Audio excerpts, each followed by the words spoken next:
Well, one of the kings of Broadway for many, many years, at least writing about Broadway, is our next guest on the phone with us. For years, he wrote for the Daily News. Now you'll find him very often writing for the New York Post. Plus, you can find him writing for Theater News Online as well. Roger Harris, my good friend, is the publisher of that. He also writes about theater for the New York Observer and Bloomberg. Ladies and gentlemen, please welcome back to the neighborhood our good friend, Joe Dziemianowicz. Hello, Joe. Hello, Dave. Thanks for having me back. Always a pleasure. Always honored to have you. What did you think of the season overall? Well, I thought it was sort of a mixed season. I didn't find a whole lot of shows getting 100% excited about, but there were bright spots here and there, and one season comes, another goes. So all in all, it was a season worth having on Broadway, and I look forward to the next. Well, we look forward to having you talk about one particular category of this Broadway season. You've chosen featured actress in a play, and the nominees are Fionnuala Flanagan for The Ferryman, Celia Keenan-Bolger for To Kill a Mockingbird, Christine Nielsen for Gary, a sequel to Titus Andronicus, also Julie White in the same show, and Ruth Wilson playing two parts in King Lear. So, Joe Dziemianowicz, your thoughts about featured actress in a musical? Well, I know who I'm voting for, and I know who I think is going to win. I want to mention this category. I think it's a good category. All the actresses up for Tony have been to the race before, so they all have some experience. Julie White has actually won for Best Actress in a Play, and she has been up for featured actress as well. But one actress who I think stands above her competition is Celia Keenan-Bolger. I think she's going to win for To Kill a Mockingbird. Do you think it's a featured actress role? I would almost put that as a lead.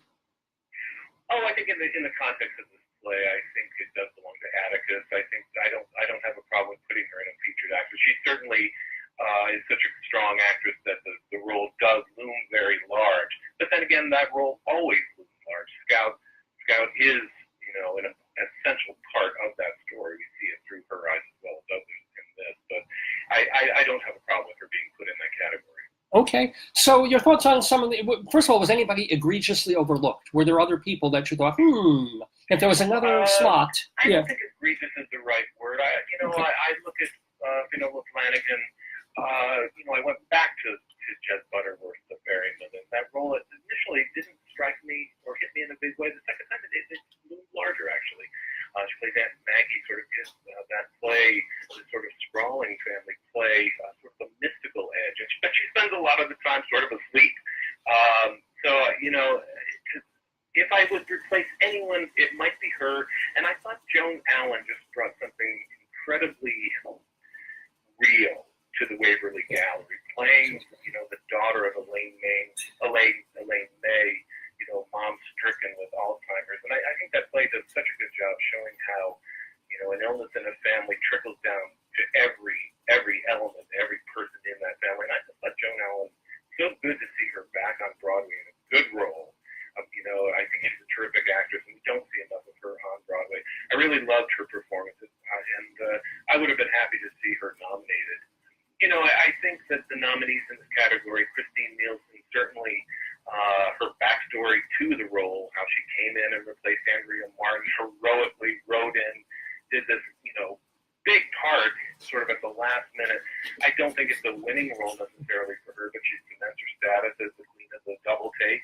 Julie White in the same story, she's caught up in it. She replaced Christine, coming in as Carol, the midwife, who's sort of a tiny role in Titus Andronicus, who comes back and, effectively, thanks to Taylor Mack, has to invent the middle class. I don't think it's a winning role for her, but it's always great to see Julie White. She's an excellent clown. Always love seeing her out, her work. And Ruth Wilson, here's our, I guess this is our 4 Shakespearean roles in this category. So, as you said, Ruth doubles up as the Fool and Cordelia in Lear.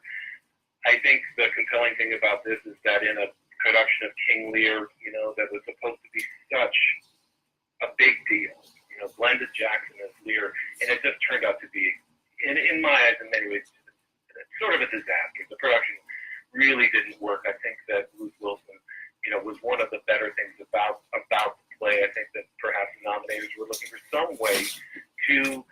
anoint that show in some way, and I think that went to Ruth Wilson. But, Celia Keenan-Bolger has been nominated for Best Featured Actress Tony 3 times before.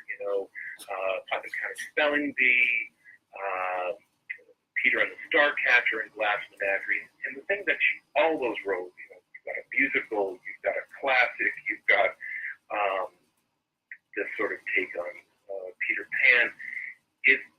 Celia is one of the most transparently honest actresses. I've wanted her to win this before. I've loved her Laura in Glass Menagerie.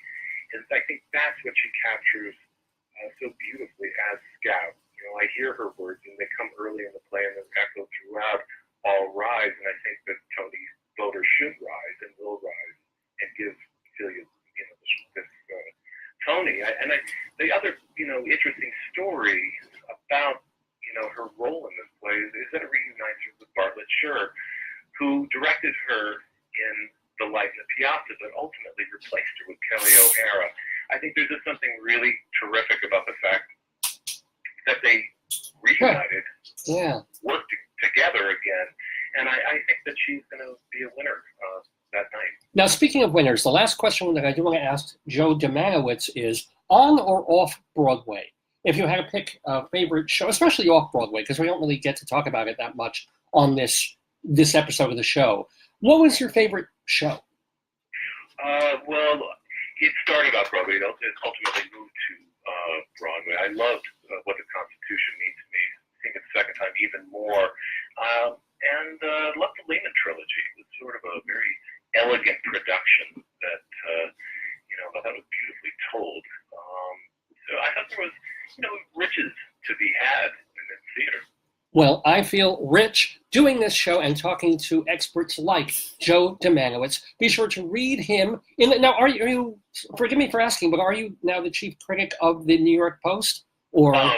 Yeah, how does that work? No, I'm not at the freelance capacity, and I've reviewed several shows this season. I hope to do more, but no, they have their own staff. I contribute. You contribite. Okay, so you're same as the Theater News Online. I think you do the same, right? I think you just reviewed, just like I read a review of yours for Roger. Yeah, I've been writing for Roger for a bunch of decades for theaternewsonline.com if people want to find it. So right. Yeah. No, it's a great publication. I'm glad you mentioned it. I feel very proud to be part of that crew that writes for Theater News Online. And I think a year ago you were doing a podcast. Are you still involved in that? No, I'm not. Right. The Joe D show that unfortunately ended. I loved doing that, and it was always I felt a real privilege to get to talk to people who work in the theater, and in every capacity, acting behind the scenes, writing, directing, and I appreciate you remembering that. Well, I appreciate you remembering to be on our special Tony show every single year. It's an honor and a pleasure to talk to Joe Dziemianowicz. Joe, I wish you a very happy Tony time and Tony season and season ahead. Thanks so much. Thanks very much. Bye. Bye-bye. Joe Dziemianowicz.